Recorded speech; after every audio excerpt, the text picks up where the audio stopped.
हम middle class के हैं साहब, हमारी कौन सुनता है। जिसको मौका मिलता वही हमें ढूंढता है।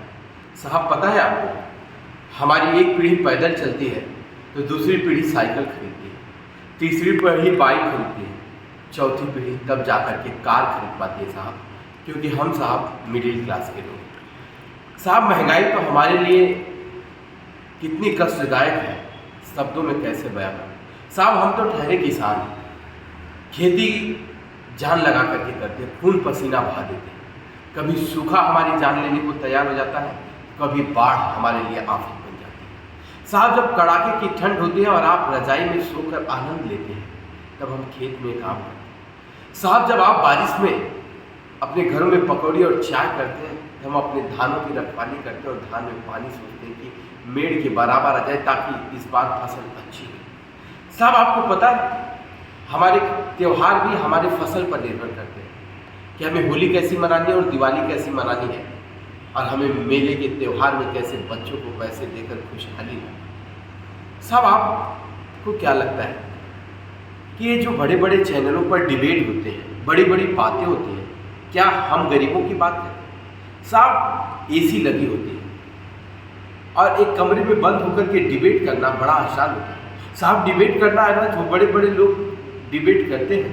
मैं कहता हूँ एक बार कड़ाके की ठंड में आकर खेत में डिबेट कर लो साहब, एक बार कड़ाके के धूप में आकर खेत में डिबेट कर लो साहब, भारी बारिश में एक बार आकर के हमारे खेत में थोड़ा सा विजिट करो। और साहब मज़ा तो तब आएगा जब किसान त्राहिमाम कर रहा हो और सूखा पड़ा हो और उसकी ज़मीन जब फटती है तो उसका कलेजा फट जाता है साहब। कभी उसको भी आकर के देख लो साहब।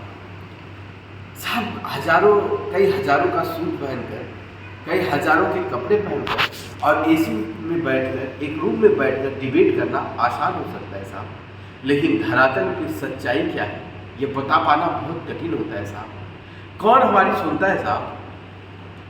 जरा सोचिए, एक किसान जब अपनी बेटी की शादी करने के लिए जाता है, उसकी इतनी आर्थिक स्थिति सही नहीं होती है कि मन चाहो उसके लिए एक पति अपने बेटी के लिए खोज सके, बेटे की ज़रूरत पूरी कर सके, बेटे को अच्छी स्कूल में पढ़ा सके, उसके हर सवाल का जवाब दे सके। कभी जब बेटा कुछ मांगता है तो सिर्फ बहाने उसे बनते हैं। पिता तो खुद फटी हुई बनियान पहनता है, लेकिन बेटे को नए कपड़े लाने का आश्वासन ज़रूर देता है, बेटा फसल अच्छी हुई तो ज़रूर लेकर के आओ। लेकिन साहब हमारी सुनता ही कौन है? कहने के तो सरकार बहुत कुछ कहती है साहब। आज जिस तरह का समाज में उद्देश्य बना हुआ है वो हम किसानों के लिए बड़ा ही पीड़ादायक है साहब। हमारी ना नेता सुनता है, ना अधिकारी सुनता है, ना अभिनेता सुनता है साहब। हम लोगों का पेट भरने का काम करते हैं, लोगों को अन्न पहुंचाने का काम करते हैं साहब। आप लोग तो पैसे कमा कर बड़े बड़े इमारतों में रहते हैं, बड़े बड़े बंगलों में रहते हैं, लेकिन साहब जब आप खाने के लिए जाते हैं वो अन्न की व्यवस्था हम जैसे किसान लोग करते हैं साहब। हमारी पीड़ा को कब पढ़ा जाएगा और हमें कब समझा जाएगा साहब? आपको याद है साहब, जब कोरोना का काल चल रहा था, उस दौर में जब लोग घरों से बाहर नहीं निकल रहे थे और घर की आर्थिक स्थिति सही जिसकी नहीं थी, और बहुत सारे लोग करोड़ों अरबों की संपत्ति बनाने के बाद उसमें ताला लगाकर सिर्फ 2 वक्त की रोटी के लिए संघर्ष कर रहे थे साहब। आपको पता है उस समय हमने जीडीपी को भी संभाला था साहब। हमने आपको सब्जियां देने का, सबसे सस्ता सब्जी देने का काम किया था साहब। जब लोग आपदा में अवसर ढूंढ रहे थे, उस दौरान में हमने लोगों की सच्चे मायने में सेवा करने का काम किया।